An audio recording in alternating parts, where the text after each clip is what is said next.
స్తోత్రం చెల్లించు అనే పాటను మనం అందరం కూడా చప్పట్లు పడుతూ భక్తి శ్రద్ధలతో ఈ పాటను మనం అశ్రద్ధ చేయకుండా పాడుతున్నాం. అందరూ కూడా నాతో కలిసి పాడాలని మనం చేస్తున్నాం. దేవుని పేరులో స్తోత్రం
కొంచెం గట్టిగా హల్లెలూయా.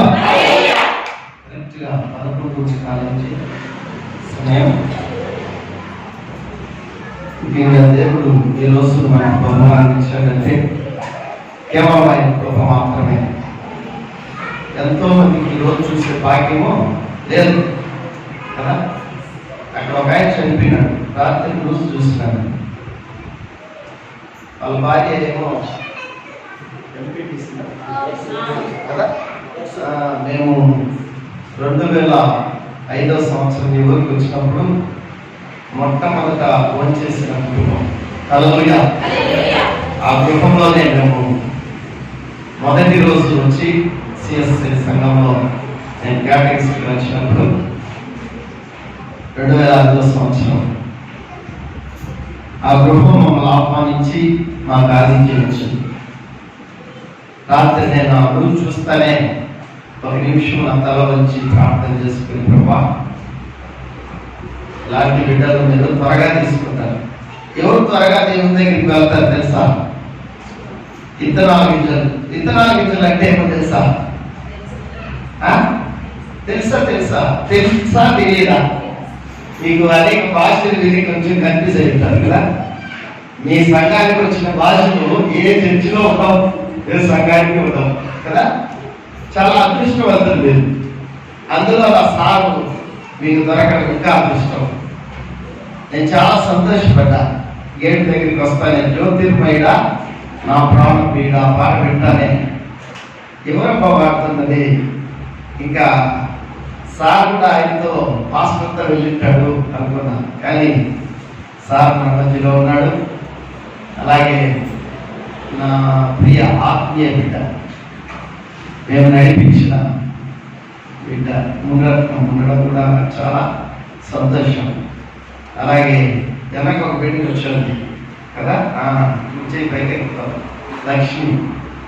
వీళ్ళందరూ చిన్న వయసు, వీళ్ళ వయసే కరెక్ట్గా వీళ్ళ వయసు. వీళ్ళు నాకు ఆలోచన గణేష్ కానీ లేకపోతే కాంచన, హిమబిందు, లక్ష్మి వీళ్ళందరూ ఈ వయసులో ఉన్నప్పుడు నేను ఈ ప్రాంతానికి వచ్చాను.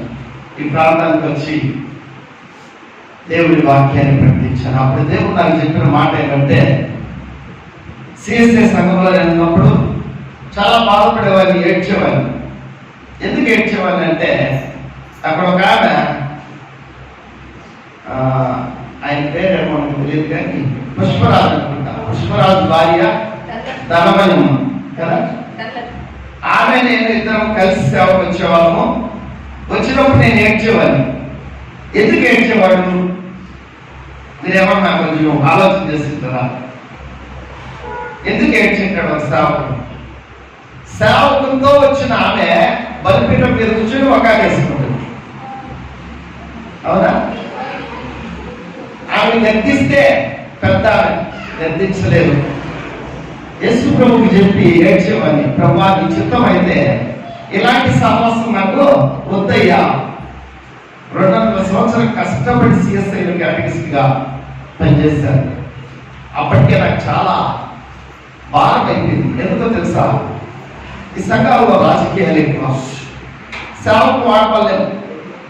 నేను వచ్చింది సేవకు, దేవుడు నన్ను పిలుచుకుంటే సేవకు, కానీ వీళ్ళు రాజకీయాలు చేసే దాని వల్ల నేను చేయలేకపోయి బెల్లిపల్లికి రాసిన ఒక చిన్న రూమ్, బాత్రూమ్ లేదు, ఏమీ లేదు. దాంట్లో చాలా కష్టపడ్డాం. రాష్ట్రంలో స్నానం చేయాలంటే ఒక చీరలు 2 కట్టుకొని అక్కడే స్నానం చేసేవాళ్ళం. చాలా కష్టపడ్డాం. 2.5 సంవత్సరం ఎలాగైనా వదలకూడదు, సేవను అభివృద్ధి చేయాలని కష్టపడ్డాం, సేవ చేశాం. అయితే సంఘాలు నింపాం, అది మాత్రం వాస్తవం. తూర్పై ప్రాంతంలో ఇక్కడ ఒక చర్చి కట్టారు, సిఎస్ఐ చర్చి. ఆ మందిరం ఎప్పుడు నిండేది కాదు. ఎందుకో తెలుసా? ఆ సంఘంలో ఉండే వాళ్ళే మందిరాలకు వెళ్ళేవారు. అలాంటి వాళ్ళని కూడా వాక్యంతో అందరూ ఒకే చోట ప్రార్థించేలాగా ఒక టీం ఫామ్ చేసి ప్రతి గ్రామానికి వెళ్ళి స్వార్థ ప్రకటించేవాళ్ళు. దేవుడు అంత అద్భుతంగా వాడుకున్నాడు. ఈరోజు ఇక్కడ నిలబడి మీ మధ్యలో వాక్యం చెప్పాలంటే ఒకలాగా నాకు ఒక భయం. అక్కడ ఒక మందిరం పాడైపోయింది, దాన్ని తెలిసే దిక్కు కూడా లేరనుకుంటా ఇప్పటికీ. అది సిఎస్ఐ సంఘమైనా, ఎఫ్ఎంపి సంఘమైనా, ఇంకా ఏ సంఘమైనా ఆ సంఘం ఎవరికంటే ఏసైది. ఇది మాత్రం వాస్తవం. ఏసై సంఘం ఎక్కడ మూతపడినా మనకే కష్టం. ఈరోజు మనం ఎక్కువ వాక్యం నేర్చుకున్నాం, ఎక్కడ ఎదిగామంటే సిఎస్ఐలోనే. నా తాపత్రం అంతా కూడా సంఘాల అభివృద్ధి చేయాలని మాత్రమే, కానీ సంఘాలను చూడటం, సంస్థలను చూడాలి. ఎందుకంటే చిన్నప్పటి నుండి నాకు ఇచ్చిన దర్శనం దేవుని సేవ చేయడం. అది ఆ సంఘమా ఈ సంఘమా అని నాకు ఎక్కడ తేడా లేదు. అందుకే దేవుడు అంటున్నాడు, ఈరోజు మన వాక్య ధ్యానం ఎవరి కోసమే సేవించాడు. ఒక వాక్యాన్ని చూద్దాం. సాక్ష్యాలు చెప్పుకుంటూ పోతా ఉంటే ఎక్కువ సమయం అయిపోతుంది. మనం వాక్యం కొంచెం వినేదానికి ప్రయత్నం చేద్దాం. మత్తయి సువార్త 9వ అధ్యాయము.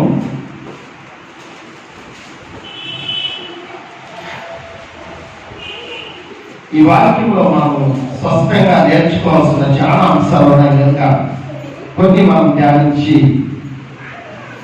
దేవుని మహిమపరచుకున్నాం. మత్తయి సువార్త 9వ అధ్యాయము 9వ వచనం నుండి 10వ వచనాలు మనం చదువుదాం.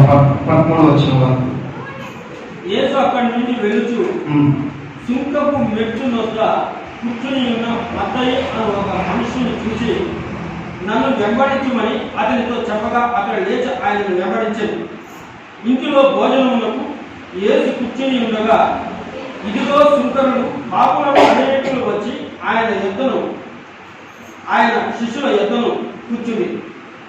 పరిసయ్యులు అది చూచి, మీ బోధకుడు సుంకరులతోనూ పాపులతోనూ కలిసి ఎందుకు భోజనం చేయుచున్నాడని ఆయన శిష్యులు అడిగి, ఆయన ఆ మాట విని, రోగులకే కానీ ఆరోగ్యం గల వారికి వైద్యుడు అక్కడ లేదు కదా, అయితే నేను పాపులను పిలిచి వచ్చింది, కానీ నీతి మూపులను పిలువ రాలేదు, కనుక కనికరముగానే కోరుచున్నాను.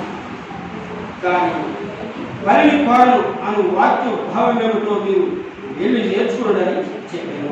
ఆమేన్. హల్లెలూయా. యేసు ప్రభు ఈ లోకానికి రావడం కారణం ఎవరి కోసం? నీతిమంతులుగా, పరిశుద్ధుల కోసమా? ఎవరి కోసం వచ్చారు?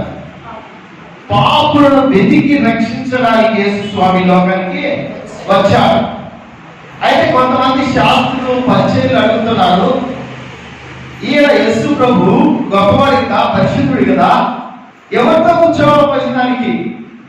ఎవరితో సహవాసం చేయాలా అని అడిగినప్పుడు యేసు ప్రభు అన్న మాట ఏమో తెలుసా? స్పష్టంగా ఆయన చెప్తున్నాడు.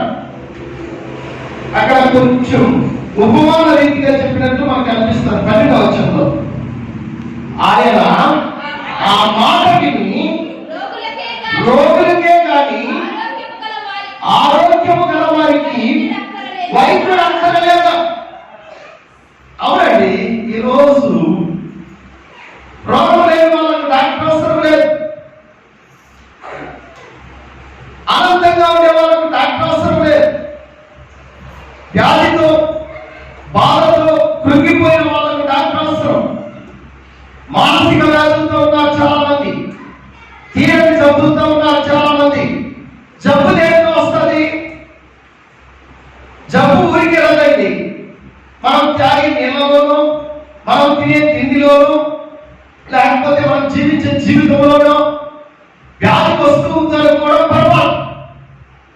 మనం చేసే పాపం వల్ల జబ్బు వస్తుంది. అందుకే మార్కు సువార్తలో స్పష్టంగా 2వ అధ్యాయంలో చెప్తాడు, ఒక మనిషిని నలుగురు మోసుకొని వచ్చారు. ఆయన ఏ రోగంతో వచ్చాడంట? పక్షవాయువుతో వచ్చాడు. వచ్చినప్పుడు యేసు ప్రభు ఒక గదిలో ఉన్నాడు. ఆయన వాక్యం బోధిస్తున్నాడు. నలుగురు వ్యక్తులు బాగా వచ్చింది. అక్కడ స్పష్టంగా రాస్తారు 2వ అధ్యాయంలో 2వ వచనం నుండి చదివితే, నలుగురు వ్యక్తులు దేని మోసుకొచ్చారు? మంచముతో తెచ్చారు. బాగా వినాలి. నలుగురు మనుషులు, ఆ మనిషి లేని స్థితి, కాలు చేతులు రాని స్థితి, ఎవరైనా స్థాయి ఉంటేనే బయట వెళ్ళే స్థితి, అలాంటి వాడిని నలుగురు మనుషులు మంచం మీద తీసుకుని వచ్చారు. అక్కడ ఒక గది ఉంటున్నది. ఆ గది నిండా జనం నిండిపోయింటున్నారు. వాకిట్లో కూడా స్థలం లేదు. ఆ స్థలం లేని స్థలంలో వీళ్ళు ఎలాగైనా ఈ మనిషిని బాగు చేయాలా? ఎవరికి విశ్వాసం ఉందంట? ఆ రోగి కాదు, ఆ నలుగురు వ్యక్తులకు ఉంది. ఎండ కాస్తుంది, భయంకరమైన వేడి, పై కప్పు. ఈ కాలంలో మోదింగ్లు అన్నీ ఉన్నాయి, కానీ ఆ కాలం పెంకులు తప్ప ఏ ఇల్లు లేదు. ఆ పెంకుల ఇంట్లో పైన ఎక్కాలంటే కాలిపోతున్నాయి పెంకులు. అయితే కూడా ఆ నలుగురు వ్యక్తులు పైకి ఎక్కారంట. అక్కడ చదవండి, స్పష్టంగా చెప్తాడు. మార్కు సువార్త 2వ అధ్యాయం 2వ వచనం నుండి. ఎంతమంది ఎత్తుకొని వచ్చారు? దేని మీద మోసుకొచ్చారు?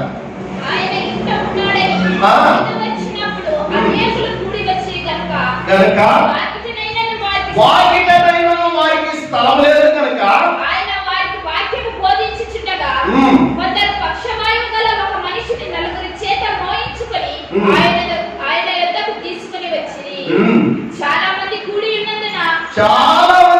ఉన్నందున వారు ఆయన యొద్దకు చేరలేక ఆయన ఉన్న చోటికి పైగా ఇంటి కప్పు విప్పి సందు చేసి పక్షవాయువు గల వారిని పరుపుతోనే తిప్పిరి. ఏ రోగమేమో చాలా స్పష్టంగా చెప్పాడు. పక్షవాయువు రోగం కలిగిన వారిని దేంతో తిప్పారు? పరుపుతోనే తిప్పారు. తర్వాత చదువుతుంది, యేసు వారి విశ్వాసం చూసి, ఎవరి వారి విశ్వాసం అని రాయలేదు అక్కడ. వారి విశ్వాసం చూసి, అయితే పైన నలుగురి విశ్వాసం చూసి, కుమారుడా గమనించాలి, నీ పాపములు క్షమించబడి ఉన్నవి. వాడు వచ్చింది దేనితో వచ్చాడు? రోగముతో వచ్చాడు. రోగము దేని వల్ల వచ్చింది? పాపం వల్ల వచ్చింది. బాగా గమనించాలి వాక్యాన్ని. రోగం మనలో రావాలంటే మనం రోగాన్ని ఆహ్వానిస్తున్నాం. మన క్రియల ద్వారా, మన మాటల ద్వారా, మన చూపుల ద్వారా, మన తలంపుల ద్వారా, మన నడక ద్వారా మనము పాపం చేస్తున్నాం. పాపానికి ఏ ఫలితము? రోగం. స్పష్టంగా అంటున్నాడు స్వామి, కుమారుడా నీ రోగం బాగైంది, వెళ్ళిపోలేదు. ఏమన్నాడమ్మా? నీ పాపములు క్షమించబడి ఉన్నవి, నీ పరిగెత్తుకొని వెళ్ళిపో. హల్లెలూయా, హల్లెలూయా. ప్రతి మానవుడు అరికాలు మొదలుకొని తల రెండింటి వరకు పాపే. చాలా మంది ఉంటున్నారు,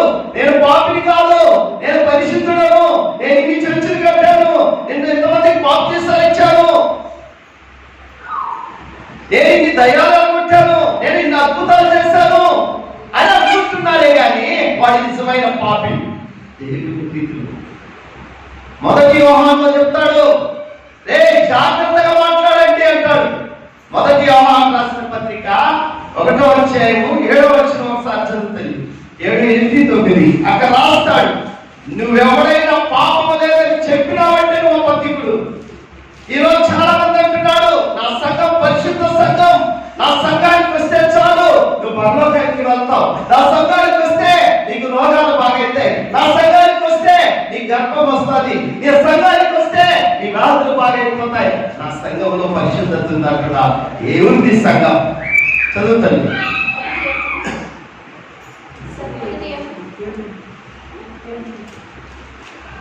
ఆయన అంటున్నాడు, ఖచ్చితంగా అంటున్నాడు, సంఘం ఎవరిది? సంఘం ఎవరిది తెలియదే. సంఘం ఎవరిది ఏంటి తెలియదే. తెలియక మొదటి యోహాను తల్లి 1వ అధ్యాయము 7, 8, 9 వచ్చిన అయితే ఆయన వెలుగులో నుండి ప్రకారము మనము వెలుగులో నడిచిన ఎడల అన్నింటి సహవాసం ఒకరిని చూస్తే ఒకరికి వెనకుండా కాదు, ఒకరు ఇక్కడ పోకూడదు, ఒకరు అక్కడ రాకూడదు, ఒకరి ఇంటికి పోకూడదు, ఆటికి పోకూడదు. ఇది అన్నింటి సహవాసం కాదు. మనలో అందరూ ఒక తల్లి బిడ్డలుగా ఉన్నప్పుడు మాత్రమే. తర్వాత అప్పుడు ఆయన కుమారుడైన యేసు రక్తము ప్రతి పాపము నుండి మనలను పవిత్రులుగా చేయును. హల్లెలూయా. ఇంకా ముందు చదువుతుంది. ఇది బాగా గుర్తు పెట్టుకోండి. చాలా మంది అంటున్నారు, నేను పాపమే చేయను, నేను పాపం అనేదే నాకు తెలియదు, నేను చాలా పరిశుద్ధుడను, ఈ పై నుండి కింద వరకు వైట్ డ్రెస్ వేసుకుంటున్నాను, ఆదివారం వస్తే నేను వైట్ లోనే పోతున్నాను, ఆదివారం వస్తే నేను ఆరాధన చేస్తున్నాను, ఆదివారం వస్తే నేను ఎంత పరిశుద్ధంగా వస్తాను. మళ్ళా సోమవారం ఏమైంది నీ పరిశుద్ధత? ఆరాధన వదిలిపెట్టాలి, నీ పరిశుద్ధత ఏమైంది? దేవుడు అంటున్నాడు, ఒరే ఏషదారి జాగ్రత్త. ఆ వాక్యం బాగా చదువుతుంది. మనము అప్లై చేసుకోండి. మనం పాపము లేని వారిపై చెప్పుకునే మనలో మనమే మోసపరుచుకుంటాము. అది మనలో సత్యం ఉండదు, మనలో సత్యమే ఉండదు. ప్రతిరోజు నీ పాపాన్ని యేసయ్య కాళ్ళ మీద పడేయాలి. ఆయన రక్తంలో ప్రతిరోజు నువ్వు కడగబడాలి. అప్పుడే నువ్వు పరిశుద్ధుడవు, నీతిమంతుడవు, దేవునికి ఇష్టమైన బిడ్డవు. నేను పాపము లేదు, పాపము లేదు, పాపము లేదని చెప్తున్నారు ఈరోజు. అందుకనే చాలా వాక్యాలు ఉన్నాయి. ఒక్కొక్కరు ఒక వచనం చదవండి. 14వ కీర్తన 1, 2 వచనాలు ఒకరు చదవండి. 53వ కీర్తన 1, 2 వచనాలు. ఇంకొకటి రోమీయులకు రాసిన పత్రిక 3వ అధ్యాయం 11, 12 వచనాలు. ఈ 3 చదవండి. దేవుడు పరలోకం నుండి చూస్తున్నాడంట, పై నుండి చూస్తున్నాడంట. ఎవరి కోసమో తెలుసా? ఇలాంటి పరిస్థితుల కోసం, ఇలాంటి దొంగల కోసం. హల్లెలూయా, హల్లెలూయా. మనం దేవుని బిడ్డలము, మనం దేవుని మోసం చేయలేం. సంఘాలను మోసం చేయొచ్చు, మనుషులు మోసం చేయొచ్చు, ఎవరినైనా చేయొచ్చు, కానీ దేవుని మనం మోసం చేయలేం. చదువుతుంది 14, 1, 2, 53, 1, 2 రోమీయులకు రాసిన పత్రిక 3వ అధ్యాయం 11, 12. దేవుడు లేడని బుద్ధిహీనులు అనుకుంటురు.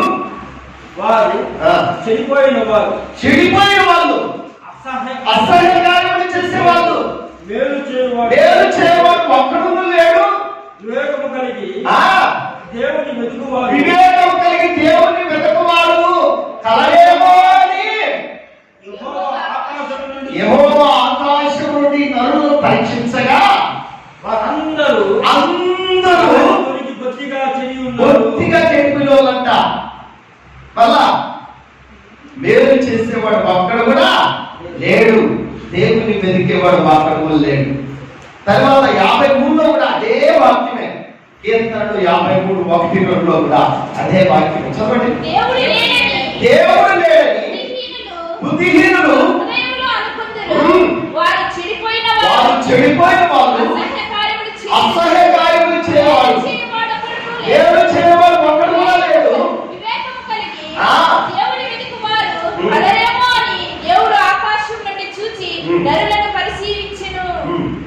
అందరూ వారందరూ దారి తొలగి కొద్దిగా కొద్దిగా వచ్చి కూడా లేదంట వీళ్ళలో.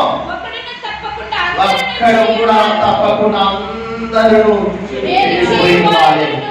పిల్లరా ఒక్కడన్నా ఉన్నాడా? ఏసై ఈ రోజు ఎందుకంటే ఇంత బాధపడుతున్నాడు? పురుగులు చేసినప్పుడు బాధపడలేదే, జంతువులు చేసినప్పుడు బాధపడలేదే, ఆకాశ పక్షులు చేసినప్పుడు బాధపడలేదే, భూమి ఆకాశములు చేసినప్పుడు బాధపడలేదే, నిన్ను నన్ను చేసినప్పుడు బాధపడుతున్నాడు ఆయన. ఎందుకో తెలుసా? నువ్వు ఒక్కడే దేవుని మాట వినంది, నువ్వు ఒక్కడే పాపం చేస్తూ ఉన్నది, నువ్వు ఒక్కడే హాలపాలైపోతున్నది లోకంలో, నువ్వు ఒక్కడే దేవుని హాలపాలు చేస్తుంది కనుక ఆయన అంటున్నాడు, అయ్యో వీరి కోసమా నేను ప్రాణాన్ని పెట్టింది, వీరి కోసమా నేను రక్తాన్ని కాల్చింది, వీరి కోసమా నేను సమాధిని గెలిచిందనే ఆయన ప్రతిరోజు నిన్ను నన్ను గురించి బాధపడుతున్నాడు. నీ క్రియల వల్ల, నీ బుద్ధిహీనత వల్ల ఒకవేళ దేవుడిని దుఃఖపరుస్తున్నావేమో సారి జ్ఞాపకం చేసుకో. డాక్టర్ ప్రార్థన చేస్తా ఉన్నప్పుడు ఒక వాక్యం నాకు గుర్తొచ్చింది. 50 మంది పాపులయ్యా, మాలో ఏది మాత్రమో నీతి మీదయా అని ప్రార్థన చేశారు కదా ఆరాధన. దానికి వాక్యం చూడండి, యెషయా గ్రంథం 54వ అధ్యాయం 6వ వచనంలో అంటాడు, మన నీతి దేంతో పోలుస్తాడు తెలుసా?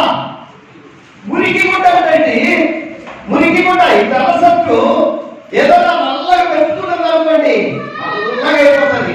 తర్వాత దాన్ని ఉతికినప్పుడు మళ్ళా తెల్లగైతుంది. క్రైస్తవుని బతికలు అయిపోతుంది.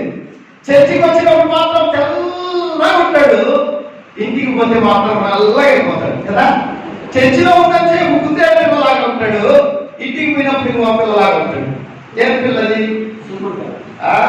ఇంటికి పోతే ఏం పిల్ల? పరిశుభ్రంగా ఉండేది కుందేలు పిల్ల, అపవిత్రంగా ఉండేది పంది పిల్ల. పంది పిల్లలు అయిపోతాం.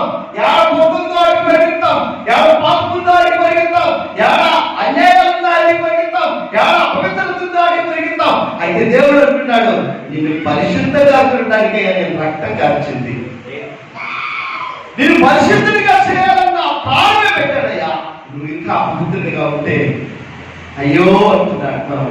పిల్లరా, చాలా మంది పరిశీలన అంటున్నాడు, వీడంతయ్యా సొంతంతో కూర్చున్నాడు, పాపంతో కూర్చొని అన్నం తింటున్నాడు, వీడికి బుద్ధి లేదా? దేవుడు ఏమన్నాడు తెలుసా? నేను పరిశుద్ధులను పిలవరాలేదు కానీ పాపులను పిలవడానికే వచ్చాను. నా ప్రాణమే పాపి కొరకు పెట్టాను. ఎవరా పాపి? లోకంలో భూమి మీద పుట్టిన ప్రతి మనిషి. భూమి మీద ఎవరైతే ఇక్కడ జన్మించాడో వాళ్ళందరూ ఎవరైతే పాపులు. హల్లెలూయా, హల్లెలూయా. నేను పరిశుద్ధులు చెప్తావాడు ఎవడంట? అబద్ధికుడు. కనుక ఆ పక్షివాయువుతో చెప్పాడు, అయ్యా నీకు రోగం ఎంత వచ్చిందంటే పాపం ద్వారా వచ్చిందయ్యా. ఒకే మాట్లాడండి, తీర్పు తీర్చాడు అక్కడ. కుమారుడా, నీ పాపములు క్షమించబడి ఉన్నవి, నీ పరిపెత్తుకొని వెళ్ళిపో. ఈరోజు సంఘాలలో కానీ సమాజంలో కానీ ఎక్కడ చూసినా తీర్పు తీరుస్తున్నారు. ఎవరికి తీరుస్తున్నారు? పాపం చేయాలంటే 2 మనుషులు కావాలి కదా. ఒకరే పాపం చేయలేదు. వ్యభిచారం అంటే 2 మనుషులు చేస్తేనే దాని వ్యభిచారం. అయితే యోహాను సువార్త 8వ అధ్యాయంలో 2వ వచనంలో అక్కడ ఎవరిని పట్టుకున్నారు ఈ మనుషులందరూ కలిసి? ఇద్దరిని పట్టుకున్నారా, ఒకరిని పట్టుకున్నారా? చెప్పండి. ఇది ఎన్ని సంవత్సరాల నుండి చెప్తాగా వాక్యాలు కదా. యోహాను సువార్త 8వ అధ్యాయము 2వ వచనం నుండి ఇక్కడ వచ్చిన త్వరగా చదవండి చూద్దాం. తెల్లవారగానే యేసు తిరిగి దేవాలయంలోనికి రాగా ప్రజలందరూ ఆయన యొద్దకు వచ్చిరి. ఎవరైనా పెద్దలందరూ ఆయన దగ్గరికి వచ్చినారంట. ఆయన కూర్చుండి వారికి బోధించుచుండెను. శాస్త్రులను పరిసయ్యులను వ్యభిచారమందు పట్టుబడిన ఒక స్త్రీని తోడుకొని వచ్చి ఆమెను మధ్య నిలవబెట్టి, వ్యభిచారమందు పట్టబడిన ఒక స్త్రీని తోడుకొని వచ్చి ఏం చేస్తున్నారంట? మధ్యలో నిలబడి. ఇంకొకటి ఎవడండి పాపాత్ముడు? వాళ్ళు లేడా? అంత వ్యభిచారం చేసుకున్న లేడా? పురుషుడు లేడు అక్కడ. సమాజంలో ఎలాంటి తీర్పులు తీరుస్తున్నారంటే తిప్పిని మమ్మీ చేసేస్తున్నారు కదా. అది ఇచ్చేస్తున్నారు, ఇది ఇచ్చేస్తున్నారు. డబ్బు రోడ్డు కట్ట కదా. ఆయన ఒకటే దొరికిందంటే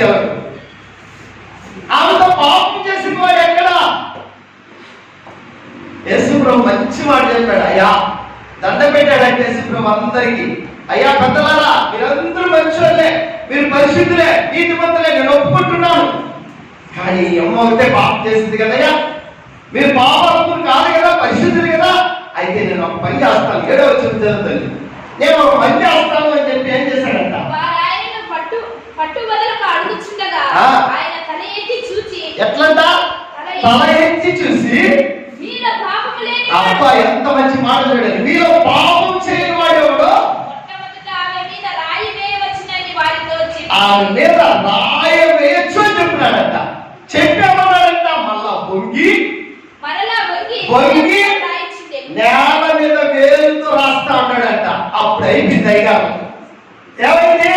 లైట్ అప్పుడు వరకు ఒరే నేను కూడా పాపినే, మనలో పరిశుద్ధత లేదు, మనం అందరం పాపాత్ములమే అని చెప్పి రాయి వేశారా? పెద్దవాళ్ళు మొదలుకొని పిల్లవాళ్ళ వరకు రాయి ఆడ పడేసి పాపం ఉడుచుకొని వెళ్ళిపోయినారంటే. హల్లెలూయా. చాలా మంది అనుకుంటున్నారు ఈరోజు నేను పరిశుద్ధిని, నేను నీతిమంతుని, నాలో భక్తి ఉంది, నేను ఇన్ని బాప్తిసాలు ఇస్తున్నాను, నేను ఇన్ని చర్చిలు కడుతున్నాను, నేను ఎంతమందికి పెద్ద, నేను క్యాసొక్క వేసుకుంటున్నా, నేను బలి మంచి అనుకుంటున్నాను. అయితే నీ మంచి ఎక్కడ తెలుస్తుంది? యేసయ్య దగ్గర మాత్రమే. హల్లెలూయా. హల్లెలూయా. నువ్వు పెద్దలను గౌరవించాలంటే, ఇలాంటి వాళ్ళని గౌరవించాలంటే, వీరి దేవుడిని పూజించద్దని యాస్వార్తలో రాస్తాడు. ఎవరిని తండ్రి అనిపించద్దు, ఎవరిని బోధకుడు అనిపించద్దు, ఎవరిని నాయన అనిపించద్దు కదా, చెప్పాడా లేదా? మనం వీళ్ళే నాయన అమ్మ అంతా కదా. 5 కింద వరకు వైట్ షర్ట్ వేసుకొని కాసక్క వేసుకొని వచ్చేస్తే వీళ్ళే దేవుడు. చాలా మంది వచ్చి తెక్కువలు నా పాదాల మీద పడతారు. అమ్మ ఈ దళితుడి పాదాల మీద పడద్దు, దేవుడి పాదాల మీద పడద్దు. ఎందుకో తెలుసా? పుట్టుకతోనే మనం పాపులమండి. అందుకే దావీదు మహారాజు బెత్షెబాతో పాపం చేసినప్పుడు ఆయన రాసిన కీర్తన 51వ కీర్తన, ఆ కీర్తనలో 5వ వచనం చూడండి. మనం ఎక్కడ పాపులమో స్పష్టంగా చెప్తాడు ఆయన.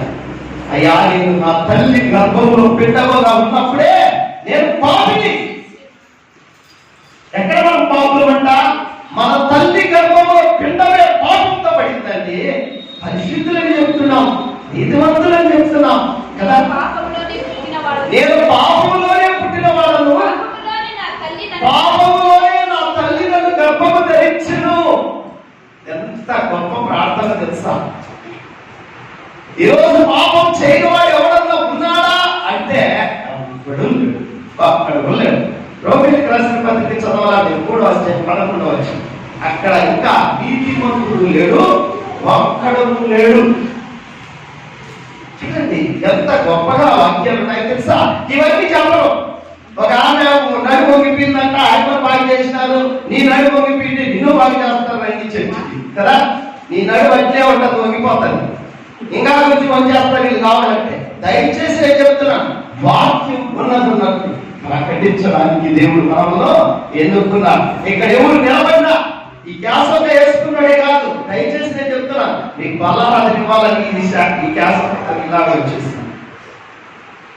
నాకు ఇవి కాదు ముఖ్యం, నా హృదయం దేవుడికి పరిశుద్ధంగా ఉందా లేదా, నా మాటలు దేవునికి ఇష్టపడుతున్నాయా లేదా, ఇది మాత్రం చూస్తారు. కానీ నా ముందర ఎవరో ఉన్నారో వాళ్ళ భయపడి చెప్పాలా, నా వెనక ఎవరో ఉన్నారు భయపడి చెప్పాలా, ఇది నా నుండి కాదు అని. నేను వెళ్ళిన ప్రతి సంఘము నింపబడి వచ్చాను కానీ ఖాళీ చేసి రాలేదు నేను ఇంతవరకు.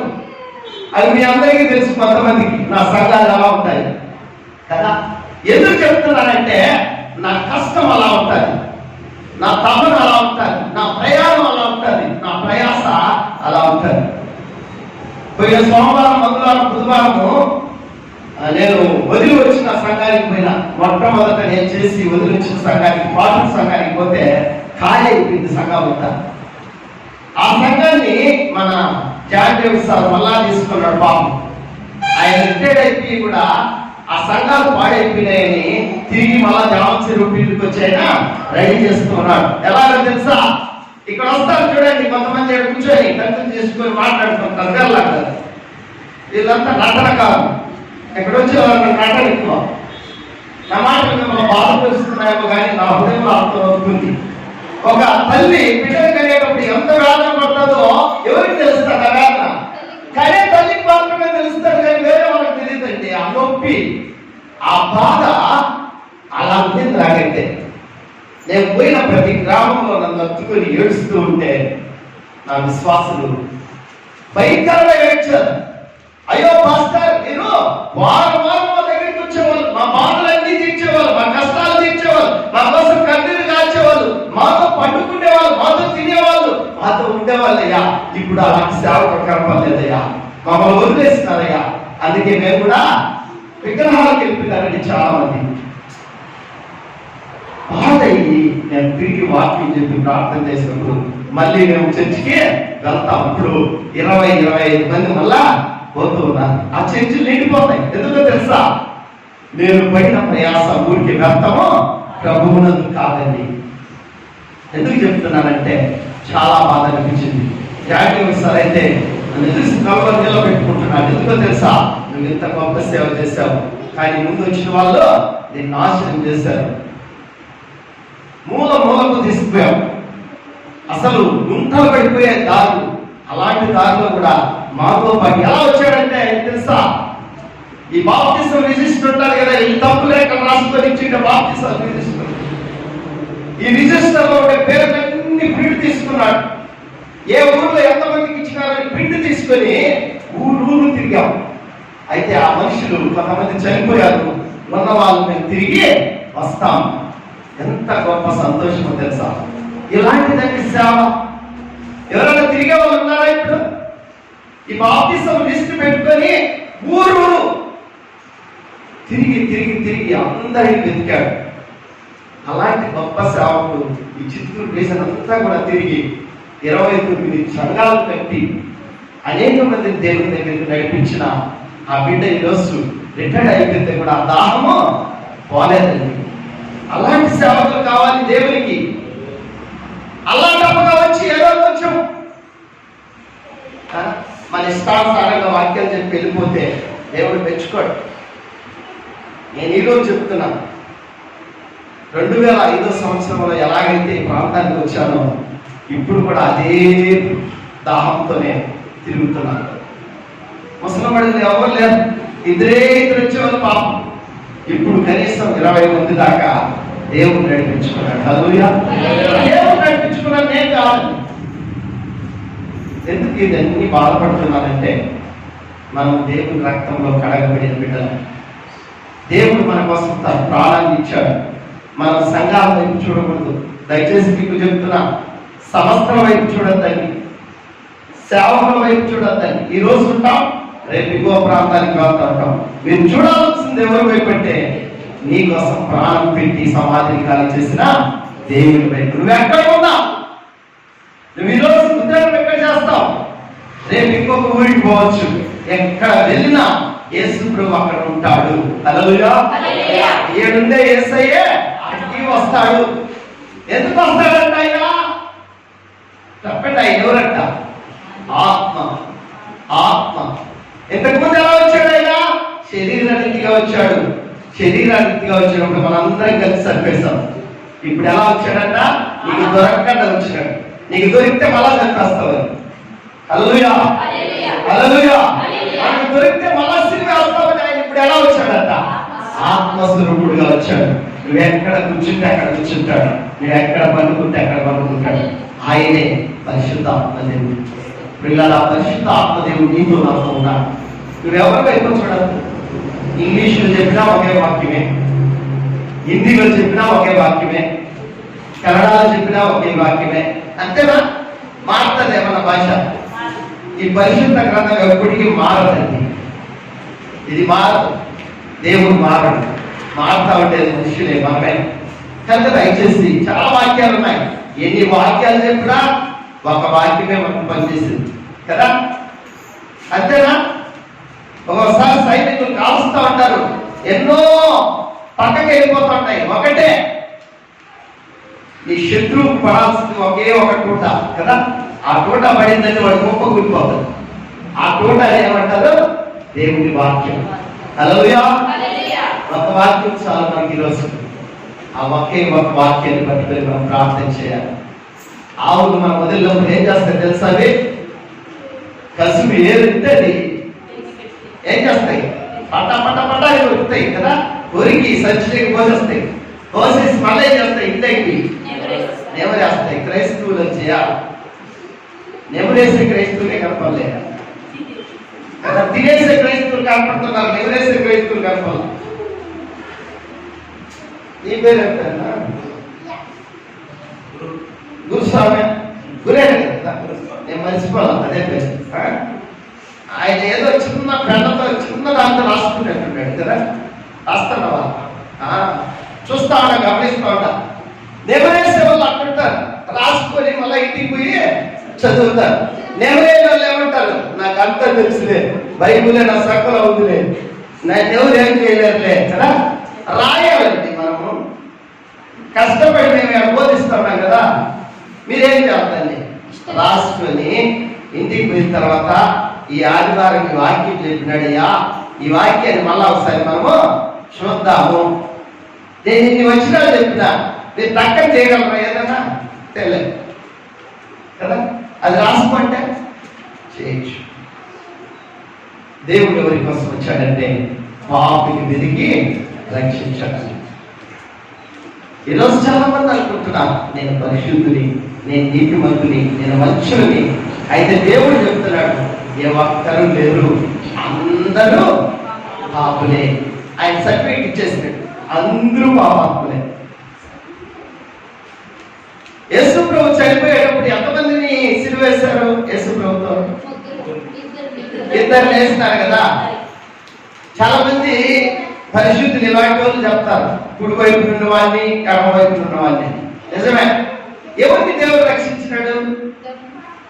దొంగలను రాయబడింది అంతే కదా, అంతేనా? లేకపోతే వీడినే రాస్తున్నారు బైబుల్ ఎక్కడ రాయన? మన క్రైస్తవులు చెప్తారు పాస్టర్లు కుడి వైపున ఉన్నవాడిని అంటారు. వాళ్ళలో ఒక దొంగను ఏం చేశాడు దేవుడు? రక్షించుకున్నాడు. ఎందుకు రక్షించుకున్నాడు? మొదటి మాట పలికాడు కదా యేసు స్వామి సిలువలో. ఏం మాట తెలుసా? యేసు స్వామి 7 మాటలు పలికినాడు సిలువలో. మొదటి మాట ఏం మాట? అందుకే రాసుకోమని కదా, కష్టపడి చెప్పలేదు. అందుకే ఏం మాట పలికినాడు చెప్పండి? తండ్రి వీరేం చేస్తున్నారో వీరెరుగురు కనుక వీరిని క్షమించు అని పలికాడు కదా. ఆ మాట పలికిన వెంటనే ఒక దొంగ ఆ రాజు గుండె పగిలిపోయిందంట. పగిలిపోయి మెత్తనైన మాంసపు గుండె వచ్చి ఆ దొంగ ఏమన్నాడు తెలుసా? తండ్రి నీ రాజ్యములోకి వచ్చినప్పుడు నన్ను యాపాస్తి ఇచ్చినాడు, బాప్తిసము యాసంగానికి పోయినాడు దొంగ. పోయినాడా? లేదే. ఇట్లా పాస్టర్లు ఏమన్నా బలాలను ఇచ్చినారు ఆయనకు? సిలువ లేక ఏమన్నా యేసు ప్రభుకి ఇచ్చినారు పాపం కదా. ఏమిచ్చినారు? చేదు చిరకను అందించారు పాపం. మనకు మధుర జలాలు ఇచ్చిన దేవునికి చేదు చిరకను అందించారండి. ఆ దొంగ ఒక్క క్షణంలో, ఒకే ఒక క్షణంలో తన పాపాన్నంతా మర్చిపోయి దేవుని కాళ్ళ మీద పడిపోయాడు. ఆయన హృదయం మార్చబడింది. దేవుడు ఏమన్నాడు తెలుసా? ఒరే నువ్వు దొంగవురా, నువ్వు వ్యభిచారివురా, నువ్వు జూదగానివురా, నువ్వు నరహంతకుడురా, నువ్వు పనికిరానురా, నువ్వు నాకు వద్దురా అన్నాడా? ఏమన్నాడు? ఒకే ఒక క్షణంలో అంటున్నాడు, నేనే ఇప్పుడే నువ్వు నాతో కూడా తన దృష్టిలో ఉంటావు. ఇలా ఇలాంటి వాక్యాలు లేవు, కరువు అయిపోయింది. ఇప్పుడు ఒక పాపి రక్షించబడాలంటే ఆయనకి కావాల్సిన మేత పెట్టాలి. మేత పెడతారా? వాళ్ళు ఇంకా పెడతారు కదా, వాళ్ళు ఇంకా ఆరాధన చేస్తారు. వాళ్ళు రాడే రాడు చర్చికి రాడు. తాగుబోతుడు ఉన్నాడు అనుకోడు, దాన్ని ఎట్లా రప్పించాలా? మనం వాళ్ళతో కూర్చో, వాసన వస్తుంది కదా, వాసన వస్తుంది రాదా? తాగిన వాసన. వాళ్ళ దగ్గర కూర్చుంటారా? అంటాడు, వరకుతారు ఆ పక్క లేకుండా. ఇదే జపాయి నిధిలో ఒక తాగేసి పడిపోయినాడు పాపం. వాళ్ళ కూతురు భార్య అందరూ చర్చికి వస్తారు. నేను పోయి వాడు తాగేసి పడిపోయింటే బురదలో ఎత్తి బాగా క్లీన్ చేస్తే చెప్ప బాగుంటాడు. ఇది చెప్పాడు తలా పడిందంటే దేవుడిని అడిగిన ప్రభా ఈ దెబ్బ నాకు కాదు నీకే.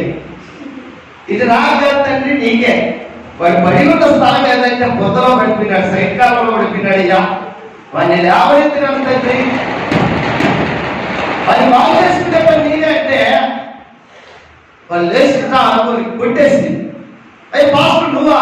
నేనేలే, చెప్ప బాగిపోయింది. ఎందుకు చెప్తున్నానంటే ఇలాంటివి ఎన్నో ఒకటి కాదండి. పాస్టర్ వాళ్ళు తిట్టిన మాటలైతే ఈ డిక్షనరీలోనే లేవు.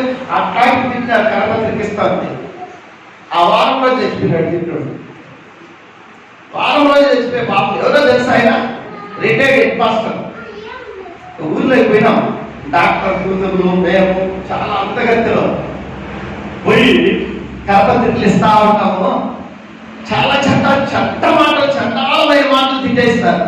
తిట్టేసి మా దేవుడికి పూజ చేస్తావా, మేము ఇచ్చే ప్రసాదం తింటావా అని చాలా పూతులు మాట్లాడాడు. అయితే నేను ప్రార్థన చేసిన తండ్రి చివరి దినాలైన ఆయన్ను రక్షించుకో ప్రభా, ఆయన కూడా నేను తెలుసుకోవాలి ప్రభా అని ప్రార్థన చేసిన. అయితే మరుసటి వారం వాళ్ళ ఊరికి పోయారు. ఆయన చనిపోయినాడు.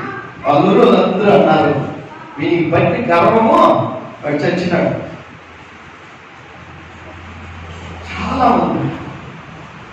చాలా మంది పిల్లలు ఈరోజు సేవకులైనారు, సేవకులు తిన్నవారు సేవకులైనారు. అలాంటి వాళ్ళు ఎంతో మంది సేవలో ఉన్నారు. కనుక ఈరోజు ఎందుకు చెప్తున్నానంటే పాపం అనేది ప్రతి ఒక్కరిలో ఉంది. పాపం చేయని వాడి లోకంలో ఎవరు లేరు. ఉన్నారా? నేను మహారాష్ట్ర పోయించినాను, నాకు పాపమే లేదు, నేను పాపే కాదు అని అలా చదవాలనుకుంటున్నాను కదా. అంటవా అన్నాడు ఎప్పుడు? ఎందుకంటే మన పాపమే మనకు తెలుసు. మనందరము నువ్వే కాదు, నేను కూడా. నేను ఎక్కువ పాపిని. ఎందుకో తెలుసా? నేను అక్కడే ఇక్కడ నిలబడి వాక్యం చెప్తున్నాను. నా 2 కన్నులు మాత్రమే మిమ్మల్ని చూస్తున్నాయి, మీ కన్నులన్నీ నన్నే చూస్తున్నాయి కదా.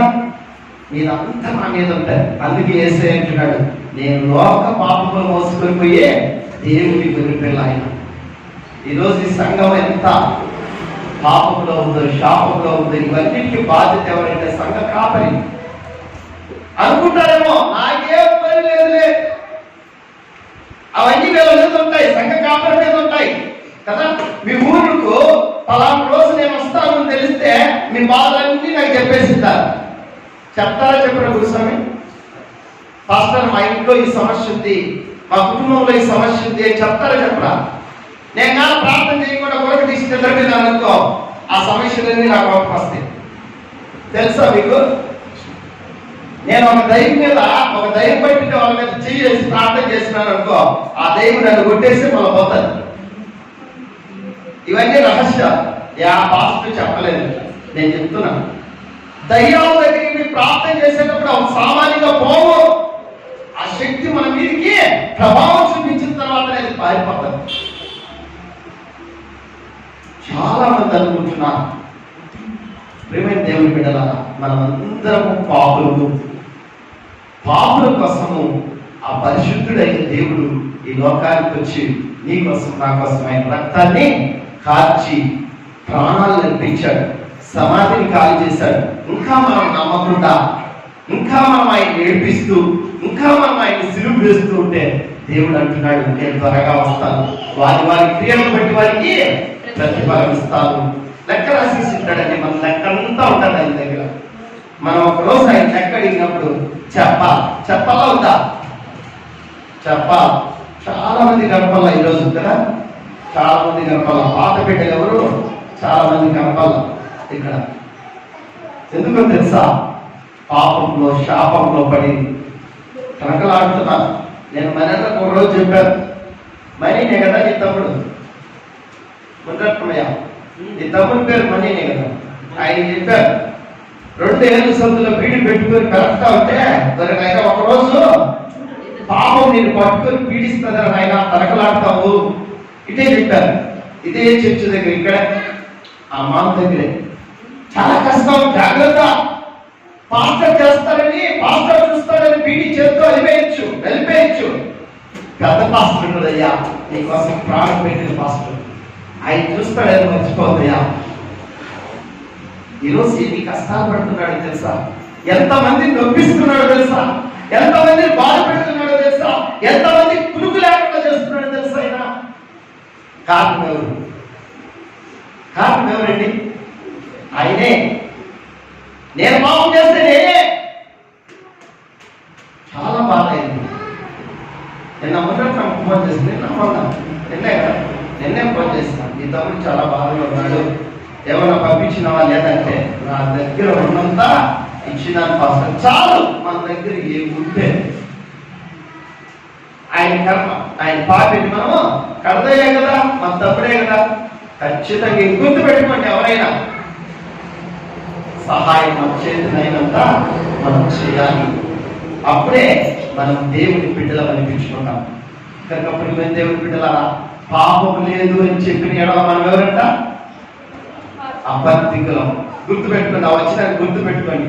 1 యోహాను 1:9 నేను పాపము లేదని చెప్పిన ఎడల నన్ను నేనే మోసపరుచుకున్నాను. పాపమును ఒప్పుకుని ఎడల ఆయన నమ్మదగిన వాడు, నీతిమంతుడు కనుక సమస్త దుర్నీతి నుండి మనం ఏం చేస్తాడంట? పవిత్రులుగా చేస్తాడు. పవిత్రులుగా చేస్తాడు. మనం పవిత్రులుగా చేయబడాలంటే మన పాపాన్ని ఎప్పటికప్పుడు ఒప్పుకోవాలి. అదే డాక్టర్ ప్రార్థన చేసేటప్పుడు నాకు చాలా నేను ఈరోజు వాక్యం వేరే, నా వాక్యం వేరే. మీ దగ్గరకు వచ్చినప్పుడు అక్కడ అడుగు పెడతానే ఆయన మాట్లాడుతున్నాడు, పరిశుద్ధాత్మ దేవుడు, నువ్వు ఈ మాటలే మాట్లాడు. మీ వాగ్దానాల గురించి చెప్పాలనుకున్నా, సిద్ధపడి వచ్చిన.